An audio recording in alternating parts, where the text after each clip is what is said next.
All right, guys, should we get the two amazing women I know you're here to see?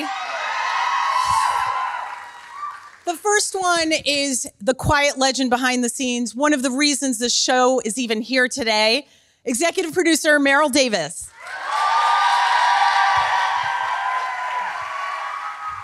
And the other one is also an executive producer, one half of the heart and soul of the show, and to quote Tina Turner, simply the best, Caitriona Balfe.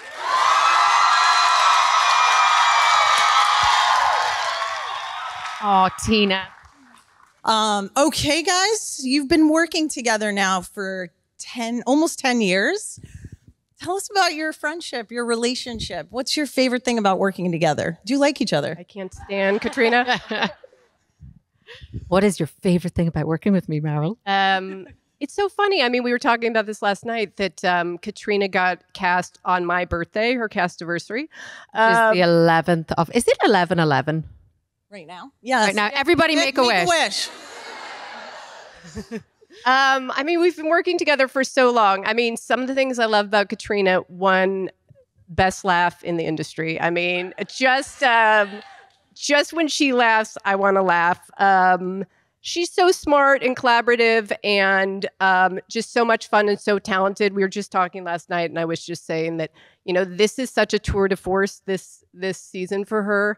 And they all are, but I mean, it's just, she really goes on a journey. But, you know, we've been together for so long. I start to get kind of teary about it because we've had our ups and downs, and it's been a long season. We're both very passionate about what we do. And yeah, we've been through a lot together. Yeah. Caitriona, before you answer, you guys will notice there are two amazing women missing from this stage. And I want to tell you, it's like an elaborate example of where female representation is right now, 50% less than it should be. But, you know, Tony obviously can't be here because of the writer's strike, so I think we all send her support for that. Yay. And we have a little message from Sophie Skelton, who'll explain why she's not here. Hi, everybody.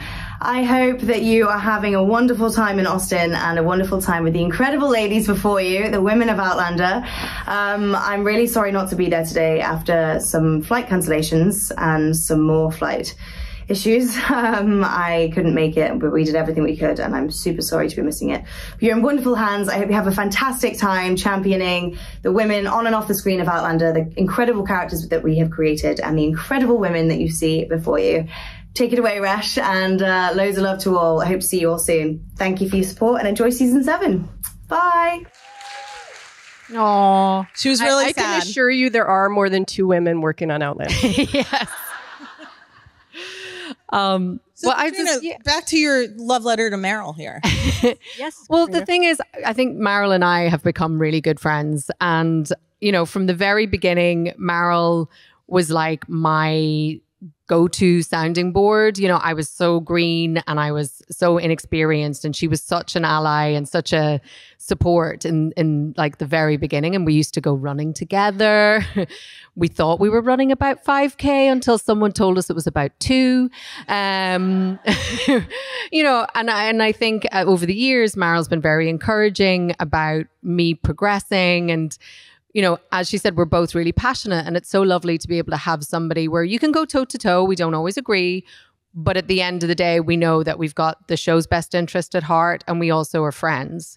So you can have those disagreements, or you can, like, you know, fight your corner, but it's like underneath there's a lot of underlying love. And like our lives have completely changed over the time of this. And Maril's like super smart, amazing at what she does, and just a real great person to have on the show and to have on set. And like, we always love it when she's there. So how much do you run now? None. It's funny. It's funny. None. You know, we've all been together for so long that we've both become moms since we started the show. And it's funny because we used to talk about running and working out and where can we get our nails done or have a drink. And now all we talk about is our kids. It's like, it's completely changed. But, you know, most of our crew have kids now. I mean, it's... Yeah. But also, I have to say, you know, Maril obviously had her kids before, and she's been such an inspiration in terms of like how somebody is an amazing mom, but also continues to be a badass in business. So I take a lot of a lot of cues to try and like emulate her. So I do want to talk a little bit about when you guys disagree on things. First of all, out of the two of you, Team Rolo or Team Adzo? Adzo. I might be Team Adso now too, because we've had to change our Rolos. So I mean, are you sure? I feel like yeah, I'm both. I love dogs and cats. I don't know if I could pick one. So I thought it would start a disagreement. I was wrong. Meryl killed. You know what? Honestly, no. I mean, we're all dog and cat and animal lovers, but no one loves an animal on the show. I mean, no one. It just causes chaos. Yeah. And like, I don't care how many times people say, no, but they're trained. I'm like, no, they're like, they don't care that we're making a show. They're like, screw you. I don't care. You're like, but we're giving you chicken. So I'll take the chicken and I'll do what I want, you know? I mean, the number of outtakes we have of Rolo going the opposite direction we want him to is like 100. So I see why Adzo might be the best, because he doesn't move, right? Adzo just kind of hangs out, and he's a cat. He doesn't give a shit either, but he doesn't really like, he gives a shit in a very like sedentary way. Okay. So when you guys do disagree, is there an example you can tell us? Because you both seem very passionate. So do you go head to head, like something from season 7? I'm trying to think if there's an example we can talk about. Or something from the earlier years. Yeah, I don't know. I mean, you know, it's funny. Once again, there have been times we've disagreed and gotten very angry at each other. But as Caitriona said, I think we have the basis of, or work through it to the point when I respect her as a person and her talent and her thought process and creativity. And I hope she does for me as well. And I think we can have those arguments, maybe be angry at each other, but then come back and be like, okay, we love each other enough that we're going to move past it. Once again, we both are very passionate, and sometimes that comes out in different ways.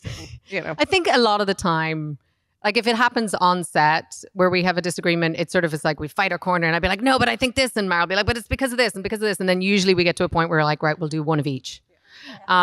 Which is always a good compromise. I think, you know, when it's script stuff earlier, you know, I think it's just like in a creative process, it's all subjective. So, you know, my feeling about why somebody, like why Claire might do something or what her feelings about something is, you know, feel very personal to me, but somebody else might have another understanding of why that might be. And Maril, by the way, is like, and I know you're going to test us later, but she is the like oracle of everything that's going on in the series. You know, she's lived with this series a lot longer than the rest of us. She knows the books in and out. She knows what's happening, you know, forward, whereas we're kind of all like, we kind of keep in pace with what we're doing on the show. So like, she'll be like, but it has to happen because of this or whatever. And, you know, I think if we weren't passionate and if we didn't feel so strongly, we wouldn't be as good at, or I don't know, but we wouldn't be good at what we do, because, you know, you have to feel that way. You're an oracle. The pressure. I know. I'm like, what if I lose? Just setting her up. Caitriona just setting you up for a fall. Well, last night I said to her, I was like, oh, I can't lose, because you feel like, because the actors sometimes aren't in all the scenes. So there might be people that Caitriona hasn't worked with, so it would be understandable if there was something she missed. If I don't have that excuse. So the pressure. Okay, so Caitriona, you know, speaking of, you have a new role this year. You went from a new actress to producer to now executive producer, and you and Sam both are executive producers. What new responsibilities come with that? Like, do you have to watch yourself in dailies? No, I still don't watch dailies. I mean, first of all, I just don't think I would have the time. You know, I think a lot of it is just more being involved earlier and earlier in the scripts and storylines and stuff, and you know, there's been a couple of things, you know, with COVID and with the writer's room and stuff being in the US. I think a little bit more like if we see certain things happening on set, you know, we're kind of more like, okay, well, I now feel like I'm empowered to kind of say something about this or try and be like, hey, can we look at this or whatever? But it's, you know, a lot of it is also, I find it really interesting seeing how the cake is made and how everybody has their part and everybody has the influence. So it's, you know, about figuring out if I ever can be helpful or just listening and figuring out how things are done. And also I will say it's been really nice because some people, when they get that title or when they're, you know, exposed to more, like, do you want to sit in on production meetings or whatever, some people might go, oh, thank you, but not. And I know Caitriona and Sam both show up for those meetings and are really invested and interested. And I love that. There's a passion for filmmaking, not just in front of the camera, but also behind it. You know, and I think it makes the whole show better all around for all of us. And now, Caitriona, you can get your take and Maril's take on set. That's the key. It's all part of my plan. So Maril brought up, this was your first year as a working mom. And I know a lot of criticism happens when you ask women, like, how do you balance it all? But it's a legitimate question. You know, being on set for 14, 16-hour days and raising a human are both very difficult jobs. So how are you guys navigating that this year going into next? Like, what have you learned how was your first year as a working mom? You went first. Do you want to go first? I mean, I don't think you ever think you're doing it well. I think you just do the best you can. I always think it's hard to answer this question, and we talk about it a lot because you cannot have it all. I think that's the dirty secret. You think you can, but something has to give. It's either giving in your personal life with your kids or it's giving it your work, and you just have to be okay with whatever you choose. And I try to be there for my kids, and they know they're loved, and that's the most important thing. But I also, you know, and we've talked about this a lot, we like what we do. You know, we enjoy working, and I think that makes you a better mom if you're doing something you love. I don't always love it. There are days that I don't, but I'm trying to do the best balance I can. And once again, you're just doing the best job you can. Well, I, first of all, very gratefully to the show going into this year, because my son was so young, I asked if we could go to a 4-day week for me.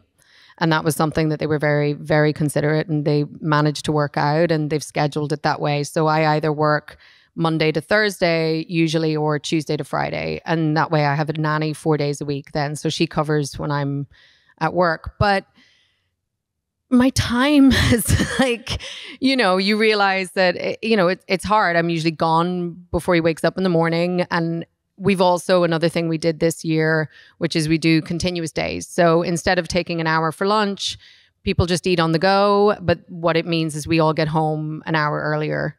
So that means if the traffic's good, generally I'll get home to see him 15 minutes before he has to go to bed.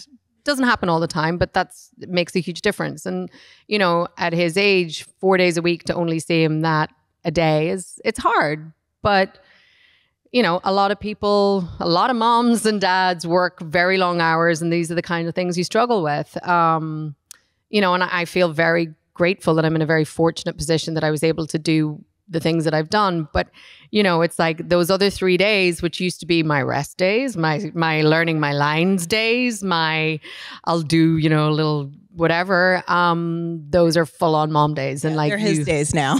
Yeah. So, you know, I used to ruminate a lot on what I would do in a scene and everything. And now it's like, just learn the goddamn lines, and hopefully that you show up in the day and you hope that you've thought about it enough.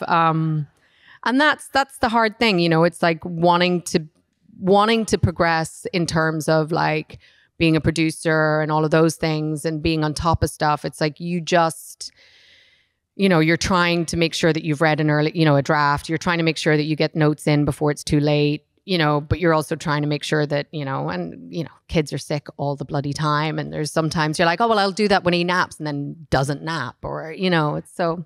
And your 4-day work week is like a regular person's 5-day work week. I mean, they're long. I mean, you're still doing 13, 14-hour days. So, but I'm, you know, it pains to say, and I think I speak for Caitriona, that as difficult it is for us as moms, it's 10,000 times harder for our crew. Yeah. And so we are in positions where we're very lucky, you know, so I'm always like looking for ways. I wish this industry would change and make it easier for working parents, because we're the lucky ones. And even we struggle to spend the time with our kids that we like, but our crews don't get to do that. Like, they don't get the luxury of, you know, choosing their schedule, having as much time off, you know, as we do. So I do think, and we've talked about this a ton, that it would be great if the industry evolves in a way that, because we do 10-hour days in Scotland, even that's long, as Caitriona said. Like, I'm sure once she goes into makeup, when she gets out of makeup for the makeup team, everyone else, the costume team. But in the States, it's like 14-hour days plus then your stuff. So it's, I think the 4-day work week is something that really should just catch on everywhere. I think it's more productive, healthier for everyone.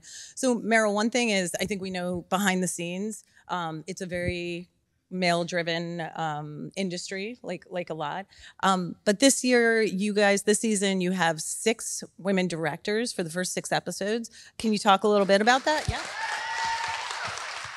I mean, I'll say Outlander has always been, I mean, we've always had a male showrunner, but we've always been very female dominated in a lot of ways. Myself, Tony Graffia, our writer, amazing, has been with us since the beginning, one of our OGs. We have a lot of women in the writer's room always. So we're not lacking with women. I still would like to see more women on the crew. I mean, that's one area that I think you really have to choose. Do you want to be a parent or do you want to work on a crew? But we have a lot of women, certainly in our writers' ranks, director ranks. We've tried over the years to get more. So. Yeah, but I think this season is probably the season we've had most women in the crew. Like we have 3 women, you know, and they're young, they're starting up, but in the camera department, which is the first. That camera department, well, no, we used to have 1. We had 2 in the beginning, yeah, but you're right. It's but there's definitely, it's changing, but it, you know, this doesn't happen overnight. And I mean, I know Maril has been talking about this for a very long time and figuring out how do we make it a more equal, but how do we make it more diverse behind the scenes? And, you know, you have to start at the entry level and you have to kind of, and as Maril says, like a lot of times with the crews, what happens is young women come in, they start off, they start progressing, they start moving up the ladder, and then they have to make a choice at a certain point, you know, whether it's in your late 20s or mid 20s, whatever, or your 30s or your 40s. Do you want to have a family? Do you want to, and then you step off that ladder. And it's very hard then to come back in. And especially the hours that crews do, it's nearly impossible to be, you know, to raise a child and work in that. You have to make the choice. And unfortunately, that's where a lot of women then step out of the crews. So I think. And I think you guys are trying to do a good job. You know, it's a systemic thing. So you have to change it from the top and also get entry level, get more women. And then when we take over the world, we'll have that 4-day work week. So maybe 3. So, you know, like you said, Tony couldn't be here and you have more women writers in the room and you always, I feel like, have had that representation. How do you think the strike is going to impact? I think we all are wondering, and I'm sure you are too, how's it going to impact season 8? Right now we're okay, but I mean, and I will just say a huge shout out to our writers. You know, I wholly support them. I miss them. It's been very lonely. We're pretty much at the end of season 7 and finishing things up, but I'm so used to having Matt, our showrunner, and Tony around in post and everything else, and certainly miss them. And they're such a huge part of our show. Everything starts with a written word. So huge shout out to them. But it will impact us if it goes for a while. You know, we will have to push probably because, you know, we start so early. I mean, we've been in the room for season 8, been in the room for the prequel. These things take time. So we'll have to make up that time somewhere. So right now we're okay, but depending on how long it goes, you know, like most shows. All right, we'll keep our fingers crossed because we've been through enough these last few years, I think. So Caitríona, like I said, you have gone from producer in season 5, then now executive producer. You're getting like a promotion every season. Yeah. As it should be. So is director going to be on your CV this year and next year? What am I allowed to say about this, actually? You can say it. I can? Yes. All right, so all of it? Yeah? Just a little bit, yeah, a lot. Okay. So tease. No, I am going to be directing an episode for next season. J'espère que vous avez apprécié cet extrait du panel de Caitriona Balfe sous-titré en français. C'était au Festival ATX de 2023. Pour ceux qui en veulent encore plus, j'ai une super nouvelle pour vous. La version intégrale de ce panel, c'est-à-dire plus d'1 heure de contenu exclusif sous-titré en français, est disponible dès maintenant sur mon compte Patreon. Et ce n'est pas tout. À l'occasion de la journée mondiale d'Outlander, j'ai une offre spéciale rien que pour vous. Tous les membres qui rejoindront mon Patreon à partir du palier 2 Addict beaucoup recevront un magnifique bracelet libellule, ce symbole si cher à notre communauté. C'est une occasion unique de montrer votre amour pour Outlander tout en profitant de tous les contenus exclusifs et inédits qui sont d'ores et déjà disponibles sur ma communauté Patreon. Alors, qu'attendez-vous? Rejoignez-moi sur Patreon et ensemble, continuons à célébrer notre passion pour Outlander. Tous les liens sont dans la description. Merci à tous pour votre soutien et à très bientôt sur mes réseaux sociaux et sur Patreon. Prenez soin de vous. Very excited, very terrified. And so in prep, I've been doing a little bit of second unit stuff already. So I've done some stuff in the last few months, which has been so fun. Like, who have you got to boss or direct? Like, can I say? Am I allowed? Yeah. Well, I've bossed around. No, I've directed our lovely Sophie, which was amazing. Actually, that was just incredible. And it's just like, it's so lovely because when you have a really strong relationship with somebody and then you get to work with them in this other way, and everybody has been so supportive, like all of our crew, Maril, Matt, everybody, you know, it's just been such a lovely place to kind of get to do this. And that's why I wanted to do it here, because I knew that, you know, this is like safe space and our crew.